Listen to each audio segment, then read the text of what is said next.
FiiO FT3. These things are a steal at $299.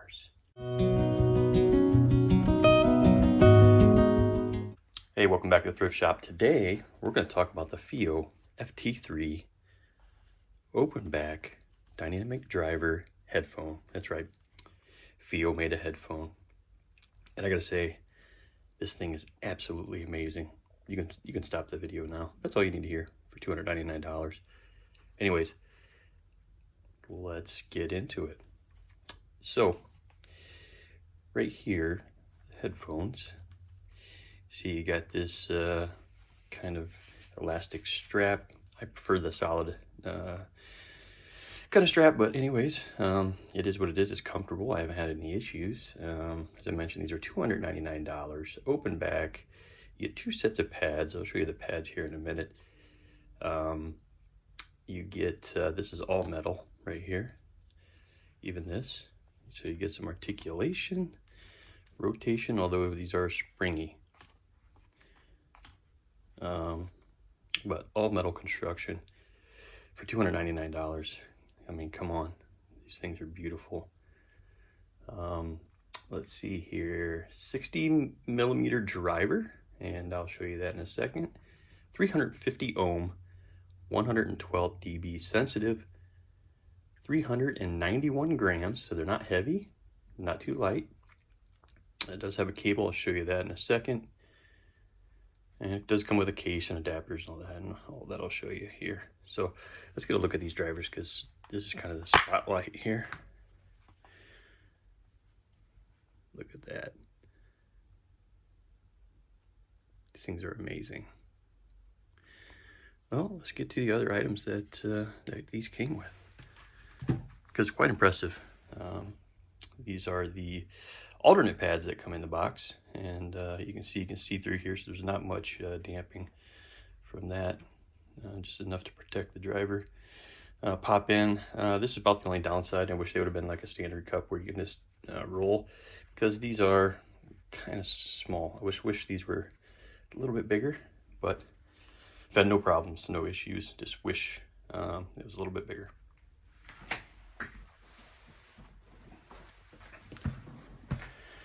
So this is the box, and it is one of those boxes that it's so tight, it's hard to get off.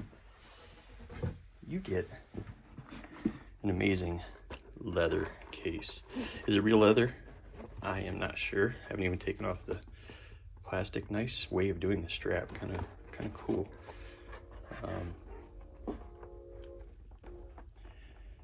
See here. This is kind of unique. So this Velcro's in, and the adapters go here. I'll show you those in a second. Up to the side. Headphones do come all bagged up, so your case is included in here, and it's covered by a nice bag. I think this is a pretty classy way to go, FiiO. Good job. You do get nice quick start guide, which I did have to look at for this, because when we get to these adapters, we got to talk about this. So anyways, you can see how the adapters work.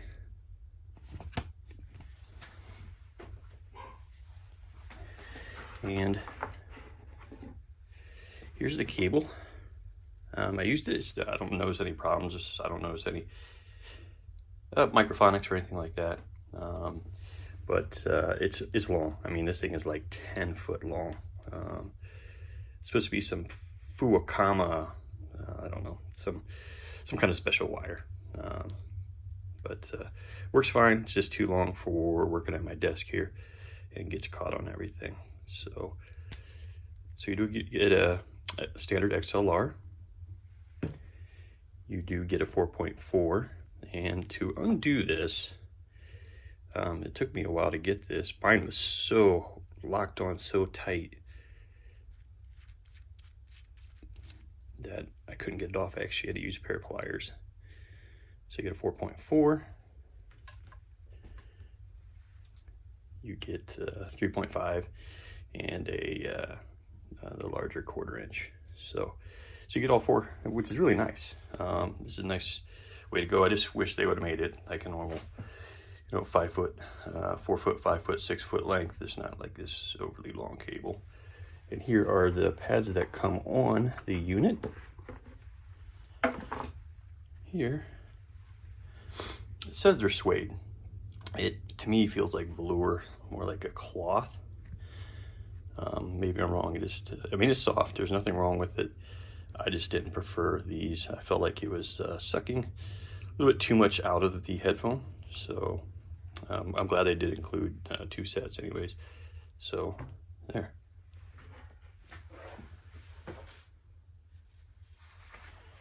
So how they sound. I gotta say, I am shocked at how good these sound. I didn't expect much, honestly. FiiO, they've been hit or miss the last couple of years. If you go back in history, they were the major player. And then all these other IEM and headphone companies, FiiO, they all came in and just demolished FiiO. And FiiO stepped up in a major way with these headphones. So good job. Sound, frequency response graph. If you look at this, I have not seen a headphone that mimics the Harman curve as closely as these do. There is ever so slight bump, and from about 50 hertz to about 300 hertz. You don't notice it though. But my gosh, these things are squeaky clean. I think if you hear these and then you hear some of your other headphones, you'll notice some of the differences in the frequency response, where things are off, because these things are that, the bass, you can hear some of the sub bass. It's not going to rumble, it's not going to shake your head.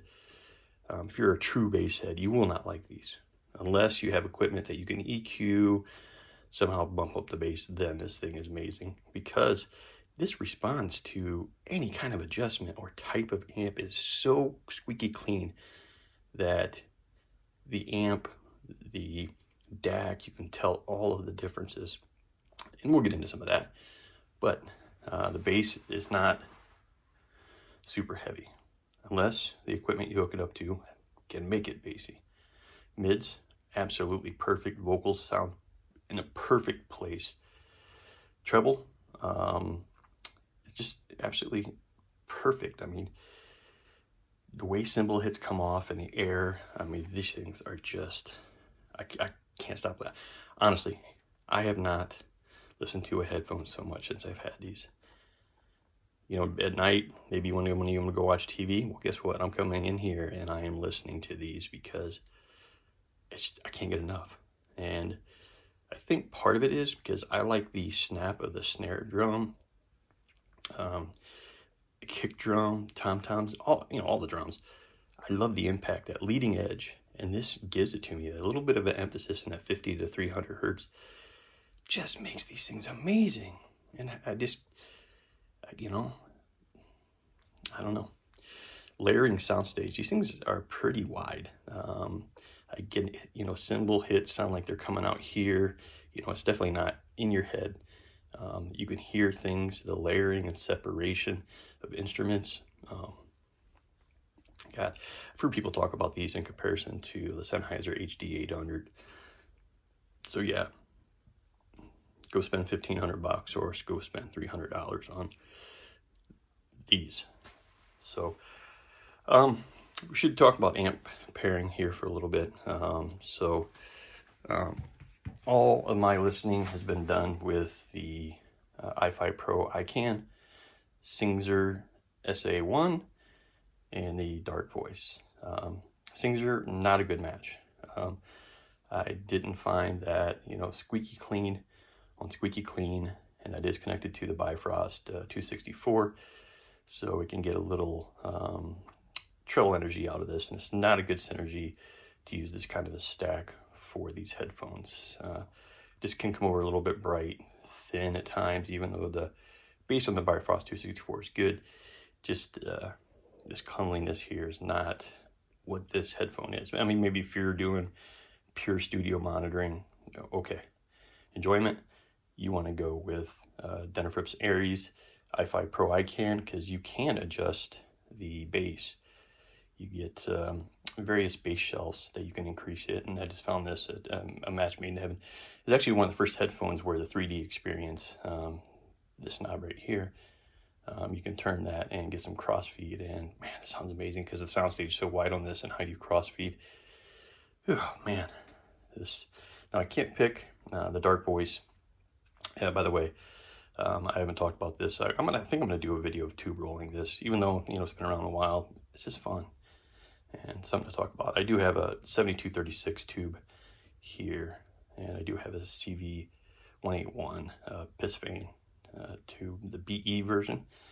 This combination is magical, and with these headphones, this is what I can't get enough of. Even though I like this stack, this is ran off the Bifrost 264 also, and this combination is a match made in heaven. Now, if you go back, 3-4 weeks, I talked about the Audio Ghost, and for $129, this is a steal. It is. But when you go back and forth between these, this is just much more warm, lush. It's not as detailed, which is good for some music. It glares over some things, and this is just a fun listen. I do prefer this headband over this. This is a great headphone for $129, and if you have $300, go with this, and you like detail. I can't say enough. These are still good headphones, but they're not even in the same league technically. Frequency response, none of that is even close to the FT3. So hey, I really appreciate you taking the time to watch my video. I should talk about the music I've been listening to.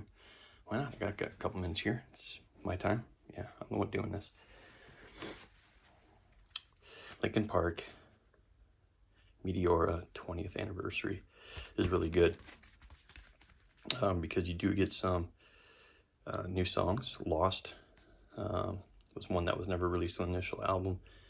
You have some rarities, some demos, and live.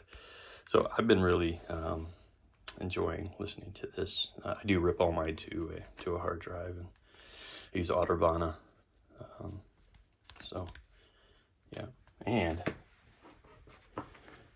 the new Smashing Pumpkins album. I just received this Friday, so I had enough time to talk about it. Really cool way of doing it.